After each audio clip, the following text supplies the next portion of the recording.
Hi there guys, and welcome to the Prior HIGHERWAY channel, more Muay Thai madness.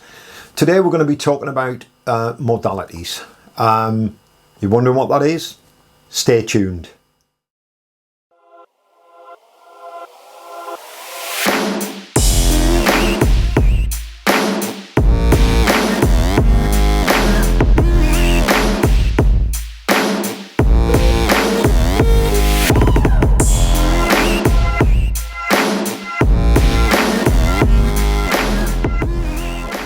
Okay, I think it's safe to say that we've all had the experience of sitting in a lesson and not being engaged, looking at the clock, looking at your watch, wondering when is this lesson going to end. Okay, it seems that if time itself slows down and your energy ebbs away, the teacher or the coach obviously has the knowledge but can't get their message across in a way that'll captivate you, hold your attention. When this happens, the time seems to fly by, and before you know it, it's time to go home. That's what a good teacher does. You can't wait to get back. However, you can't wait for the next instalment either. You look forward to the next class and you can't wait to hear what the teacher has to say, what information they're going to give you. This makes you feel good about the entire process of learning. You trust the teacher implicitly. Sadly, this happens rarely in Muay Thai classes and lectures and presentations up and down the country.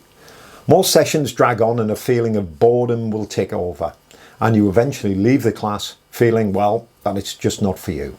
That's a real shame, because the martial arts have a lot to offer when taught correctly. As a Muay Thai instructor of long standing and generally an educator, I understand the importance of engaging the student. I've talked at length for years now about how important it is to connect with the students at a sensory level. Not just about vomiting out content and information, okay? Getting them just to hit the pads. To really engage with the student requires building rapport. That ability to have empathy and create a connection between you and the student or students. When I teach, I ensure that I stick to the basics of teaching. I always speak clearly and precisely at the correct volume for the room. As an actor, one of the first things I learned was, well, how to project my voice to the back of a room. And that doesn't incidentally mean you've got to shout. Even a whisper can be projected if you know what you are doing. If you're using a microphone, well, there's also techniques for that too. But more about that in another video. Yeah, I'm going to do an article and a video about microphone technique. Always remember, always speak with confidence and authority. In Muay Thai, you've obviously got to know your subject well enough to teach. And having confidence is another thing we can help you with at another time. I always ensure that the pace of my delivery is not too quick or too slow. It will fluctuate between the two, varying in tone and pitch. It makes the voice more interesting to listen to. These are important skills you must learn. I base all of my ideas on, well, the past 40 years of teaching, performing and educating. I've always believed that an outstanding teacher is an exemplary performer. If you don't have performance skills and you want to be an excellent teacher, enroll on a performance course of some kind. You can see my online sessions. I'm going to be doing a series of them. One of them is called The Teacher as a Performer. It's on YouTube. Take a look. Okay, the 4 foundations on which all good teaching rests. This is what you want to hear about. The first one is, of course, rapport. Build empathy. 2, behavioural flexibility. Change if you need to. 3, sensory acuity. Switch these on and know your outcomes. Today, we're simply going to focus on number 3, sensory acuity. And in particular, the modalities. Jargon aside, modalities are just a fancy way of giving a name to the 5 senses. What we see, what we hear, what we feel, what we smell, and finally, what we taste. We are sensory creatures, and we rely on our 5 senses for our survival. When we communicate with each other, we look, we listen, and we get a feeling about things. It's human nature. It's built in. It's programmed in as part of our physiology and neurology. And although we sometimes take them for granted, we need to spend a little bit more time exploring them. And this will help us build rapport and trust, and therefore teach more effectively. In any group of people, there are going to be some whose main modality is the visual modality. In fact, most people I've taught over the years, I would say around 70% of them are responding visually to me and like to be shown the techniques. This leaves 30%, not responding to your teaching fully. So let's say, for the sake of argument, that 20% prefer to listen to you when you talk about techniques and only learn well when they're given information about the technique. That leaves 10%. And they are what we call kinesthetic students. You know, the touchy-feely people who want to get a feel for the techniques by doing it, not looking or hearing about it. They just want to get on with it, to get to grips with it.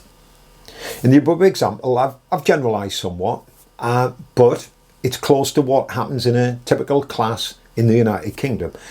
It's true to say that a sizable group of people will use visual with a bit of auditory, or a touchy-feely person also likes to see the techniques performed, as it makes them feel good. This is true, but we all have a preferred system initially from which we function in the world. If you are predominantly a visual person, for example, and you're teaching a group of people and you use your preferred modality, you're unlikely to hold the entire group's attention. It's limiting. As a visual person, you'll find that you'll speak quickly and you'll use visually stimulating words. Okay, phrases like, I'm going to show you that. Can you see that? Is it clear? Do you see what I mean? I'm looking forward to showing you this next technique. You all recognize this. Most visual communicate as a gesture. Okay, the gesture with their hands upwards and outwards, as if pointing to the pictures that they're creating in their heads. They'll look upwards, to the left, to the right, accessing different bits of information repeatedly as they access memories of the time they practiced the technique, maybe with their teacher. They'll see it in their mind's eye. Remember, a picture is worth 1,000 words, and when they speak, don't we know it? Sadly, the kinesthetic and the auditory students will not be seeing eye to eye with you. The touchy-feely person needs to, well, I've said this before, get to grips with the technique. They want to know that it feels right, and they want to get hold of the idea. The auditory students, well, they would like more information about what it is you're teaching them. So, listen to this, guys. Does that click for you? I hear what you're saying. These are all auditory phrases. And they prefer an information-based understanding of the techniques and require lots of detail, hence the knowledge. An auditory person will speak at a normal, regular pace and likes to be spoken to in that way, whereas the kinesthetic student needs time to process the information, prefers a slower delivery, and this style often infuriates visual learners. They get a move on, stop speaking so slowly. An auditory person tends to look to the left and right, as if accessing the organs of hearing, the ears obviously. Some may even adopt a telephone position with their hands. They'll do this type of action. A kinesthetic student more often will look down and slowly stumble out their words whilst making gestures such as rubbing their hands together whilst talking and touching the stomach. An excellent coach, and you may already be one of these, ensures that when teaching, they use all of the modalities when communicating any idea or technique. This builds up a significant level of rapport, which in turn, of course, builds trust in the teacher. So, if you want to be an elegant and eloquent teacher, take these principles on board and include them in your language patterns, non-verbal as well as verbal. Here's a brief example, and it is brief. Okay, hi guys, great to see you all here today. I sense that we would like to get to grips with roundhouse kicks today. Now, I'm going to let you see what we're going to do, and I want you to get a sense of how the kick should feel when you get it right. The roundhouse kick, of course, is a technically beautiful kick that provides masses of power when done correctly and is one of the most important kicks in Muay Thai. You can see how effective it is when it makes contact with the opponent. Feels good, yeah? Yeah. Okay, guy, let's sound it out and let's get a clear idea of how we're going to fit it like a glove into the other combos. Easy. Now, remember, when using visual modalities, your voice should speed up and then slow down when talking about feelings. We always deliver information for the auditory students at a normal speaking pace. There's a lot more to modalities than just this, obviously. Next time you're watching TV, take a good close look at the adverts or watch a good comedian. Listen out for modalities. Notice when they use visual, auditory or kinesthetic modalities. Then start to use the techniques when you're teaching and just notice how the level of engagement rises. You are more likely to retain students if that's something you might have problems with. A poor communicator always blames his or her students. If your students aren't getting the message, look at yourself, okay? And remember, the meaning of communication is the response that you are getting. It's not the student's fault, it's yours.